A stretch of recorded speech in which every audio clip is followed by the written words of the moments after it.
평생을 바쳐 모은 내 소중한 재산. 혹시 내가 떠난 뒤에 이게 가족들 싸움의 불씨가 되면 어떡하지? 이런 걱정 한 번쯤 해보셨을 겁니다. 복잡하게만 한 한국 상속법. 오늘 그 핵심만 쏙쏙 뽑아서 여러분의 자산과 가족의 화목 둘 다 지킬 수 있는 명쾌한 해법을 알려드릴게요. 자, 모든 건 바로 이 질문에서 시작합니다. 내가 정말 정성껏 남긴 마지막 마음이 아주 사소한 실수 하나 때문에 법정에선 그냥 종이 쪼가리가 될 수도 있다면? 생각만 해도 아찔하죠? 바로 이 문제를 오늘 우리가 함께 풀어봐야 합니다. 상속 분쟁의 진짜 비극은요, 고인이 돌아가신 바로 그 순간부터 시작된다는 겁니다. 어제까지 세상 가장 든든했던 형제자매가 하루아침에 남보다 못한 사이가 되고 심지어 사위, 며느리까지 끼어들면서 평화롭던 집안이 순식간에 전쟁터로 변해버리는 거죠. 이런 끔찍한 혼란을 막을 수 있는 어쩌면 유일하고 가장 강력한 방패가 있습니다. 그게 바로 법적으로 완벽한 유언장입니다.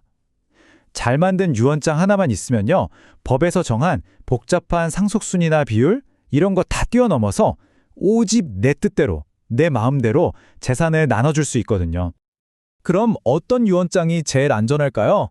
방법이야 여러 가지가 있는데 오늘은요, 가장 많은 분들이 선택하지만 참 아이러니하게도 가장 위험한 함정이 곳곳에 숨어있는 자필증서 유언에 대해서 집중적으로 한번 파헤쳐 보겠습니다. 우리나라 민법에서는요, 이렇게 딱 5가지 유언 방식만 인정해 줍니다. 자필로 쓰거나 녹음을 하거나 공증을 받는 등 여러 가지가 있죠. 근데 여기서 아주 재밌는 패턴이 하나 보여요. 바로 편리함과 안전함이 정확히 반비례한다는 점입니다. 제일 쓰기 편한 자필 유언이 무효될 확률이 가장 높고요.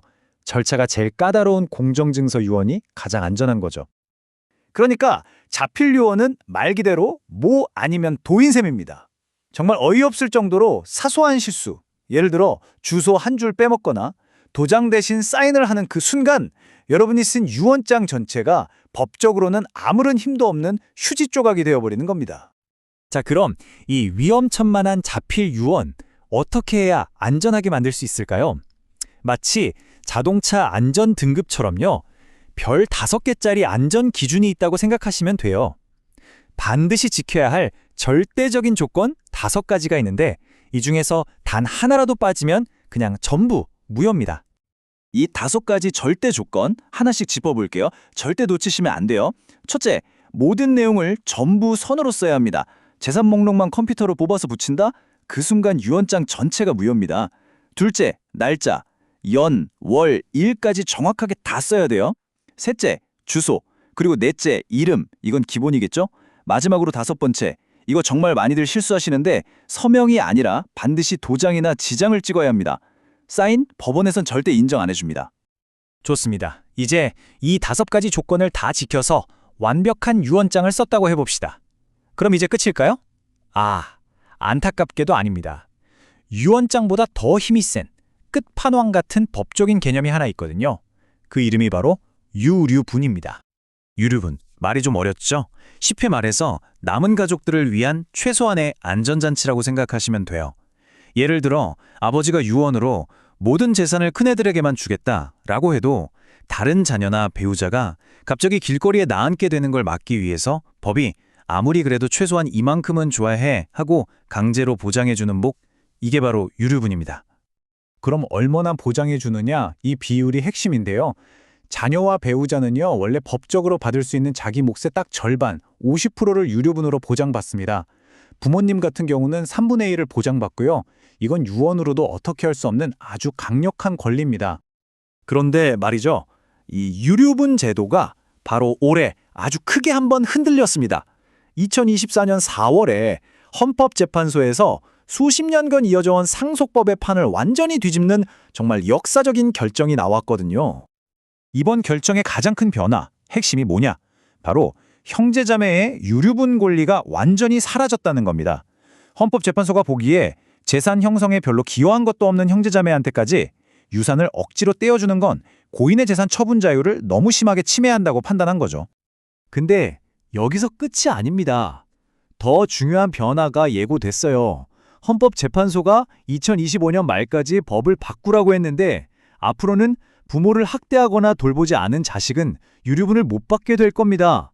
반대로 부모님을 극진히 모시거나 재산 인송에 기여한 자식은 더 챙겨주게 될 거고요. 한마디로 이제 상속에도 도덕적인 잣대가 적용되는 시대가 열리는 겁니다. 자, 그럼 이제 이론은 어느 정도 알았으니까 진짜 중요한 실전 팁으로 넘어가 볼게요. 유언장을 그냥 써놓기만 하면 끝이 아니잖아요? 내 계획이 서류 위에서만 맴도는 게 아니라 현실에서 완벽하게 실행되게 만드는 마지막 전략들을 알려드리겠습니다. 이거 정말 변호사님들이 알려주는 실전 꿀팁인데요. 특정 재산을 물려받을 사람을 그 유언의 집행자로 동시에 지정해버리는 겁니다. 이렇게 하면 뭐가 좋냐고요? 다른 형제들이 반대하고 도장 안 찍어줘도 그냥 혼자서 바로 등기 이전 같은 걸 다 처리할 수 있어요. 분쟁의 소지를 아예 원천 봉쇄하는 거죠. 그리고 마지막 퍼즐, 바로 세금입니다. 여러분, 이 숫자 30억 원, 이거 하나는 꼭 머릿속에 넣어두셔야 합니다. 이게 뭐냐면 배우자가 살아있을 경우에 상속세를 계산할 때 최대 30억 원까지는 아예 빼고 계산할 수 있다는 뜻이에요. 상속세를 줄이는 가장 강력한 카드, 배우자 상속공제입니다. 그래서 핵심적인 절세 전략 딱 정리해 드릴게요. 첫째, 방금 말씀드린 배우자 상속공제 최대 30억 원까지 꽉 채워서 활용하는 것. 그리고 둘째는 살아있을 때 미리미리 증여해서 전체 상속재산 규모를 줄여넣는 겁니다. 10년 단위로 배우자에게 6억, 자녀에게 5천만 원까지는 증여세가 없으니까 이 제도를 잘 활용하는 게 아주 중요하죠. 결국 모든 이야기는 이 질문으로 돌아옵니다. 여러분이 남기는 마지막 계획은 사랑하는 가족에게 평화와 안정을 주는 선물이 될까요? 아니면 평생 지울 수 없는 상처와 분쟁의 씨앗이 될까요? 그 답은 오늘 우리가 함께 이야기 나눈 이런 신중한 준비와 법적인 이해에 달려 있을 겁니다.